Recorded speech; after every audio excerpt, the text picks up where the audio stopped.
खालिस्तानी हो, यानी अगर किसी के सर पर पगड़ी है, सरदार है वो, तो वो खालिस्तानी हो गया।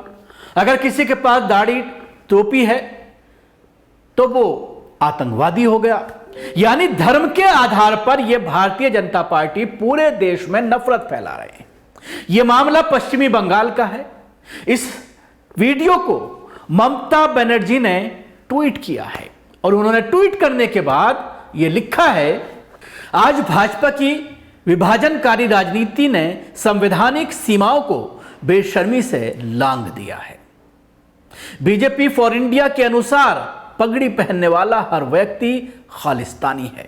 हमारे राष्ट्र के प्रति अपने बलिदानों और अटूट दृढ़ संकल्प के लिए पूजनीय हमारे सिख भाइयों और बहनों की प्रतिष्ठा को कमजोर करने के इस दुस्साहसिक प्रयास की कड़ी निंदा करती हूं।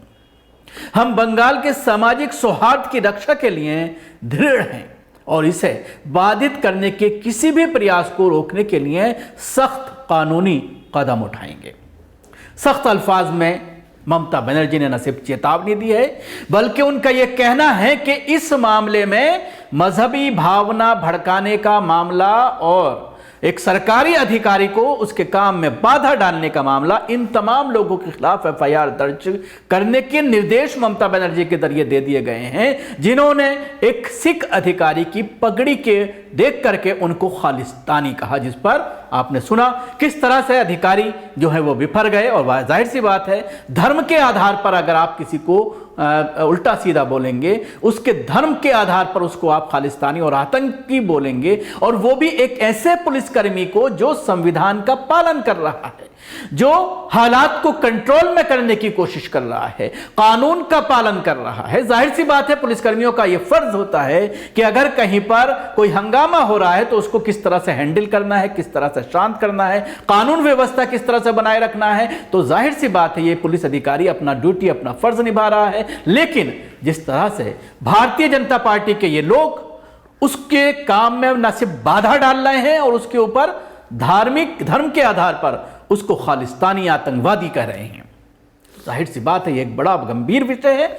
और सवाल खड़ा होता है इन भारतीय जनता पार्टी की मानसिकता के ऊपर कि किस तरह से ये लोग कपड़े देख करके, जैसे देश के प्रधानमंत्री नरेंद्र मोदी 2019 में बोलते हैं मंच से, चुनावी मंच से, कि मुसलमानों को कपड़ों से पहचाना जा सकता है। तो जाहिर सी बात है, जब देश के जितने भी अंधभक्त जो उनको मानने वाले हैं, जब उनको इस तरह की बातें सुनाई देती हैं, जब उसको वो सुनते हैं, उनके जहनों में इस तरह की चीजें जाती हैं, तो उन्हें लगता है कि जब हमारा हेड ही इस तरह की बातें कर रहा है, जिन्हें हम लोग रिपोर्ट करते हैं, जब वो इस तरह की बातें कर रहा है, तो वो हमें पूरा हक मिलता है कि हम ग्राउंड पर जाकर के उसको आगे बढ़ाएं। और वो आगे बढ़ाते हुए नजर भी आते हैं। टोपी दाढ़ी, सिखों की पगड़ी देख करके जिस तरह के ये हालात हो रहे हैं, और इसके साथ ही ईसाइयों के साथ भी जिस तरह का व्यवहार पूरे देश में हो रहा है, ये काफ़ी है दर्शाने के लिए कि किस तरह की मानसिकता के साथ धर्म के आधार पर देश का बंटवारा किया जा रहा है।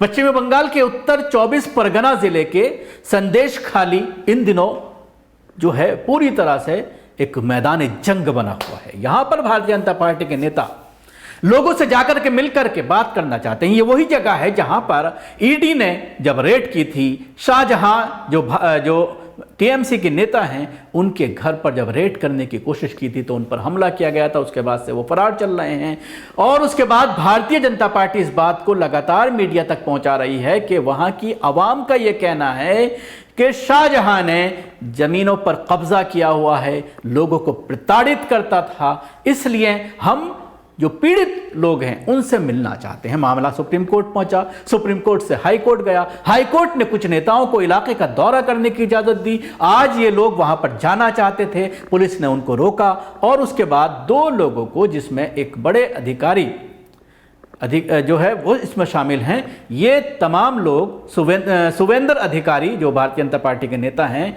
और कुछ विधायक हैं, शंकर घोष, वो इन दोनों को इजाज़त दी गई है मिलने की लोकल लोगों से। लेकिन उसके बाद जो उनके साथ जो भीड़ मौजूद थी, बड़ी संख्या में जो लोग मौजूद थे, उनको रोक लिया गया है। हालांकि आज वहां की हाईकोर्ट का एक फैसला सामने आया है जिसमें ममता बनर्जी को एक बड़ा झटका लगा है, और हाईकोर्ट ने यह कहा है कि शाहजहां को आप तुरंत जो है कोर्ट में हाजिर करें, उसको सरेंडर करना चाहिए। उसको सरकार नहीं बचा सकती, उसको ममता बनर्जी नहीं बचा सकती। उनके ऊपर यह आरोप लगाया है कि ममता बनर्जी बचाने की कोशिश कर रहे हैं।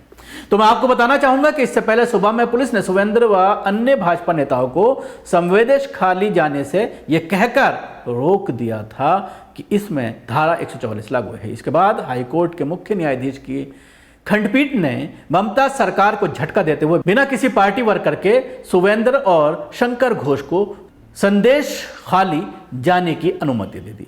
सुवेंद्र पार्टी के 5 विधायकों और नेताओं के साथ पीड़ितों से मिलने के लिए संदेश खाली जा रहे थे। उन्हें हाईकोर्ट की एक पीठ ने सोमवार को संदेश खाली जाने की इजाजत दी थी, लेकिन इसके बाद भी उन्हें पुलिस ने रोक दिया था। इस पर सुवेंद्र ने कहा कि ममता सरकार उनकी पुलिस कोर्ट के आदेश को भी नहीं मान रही है।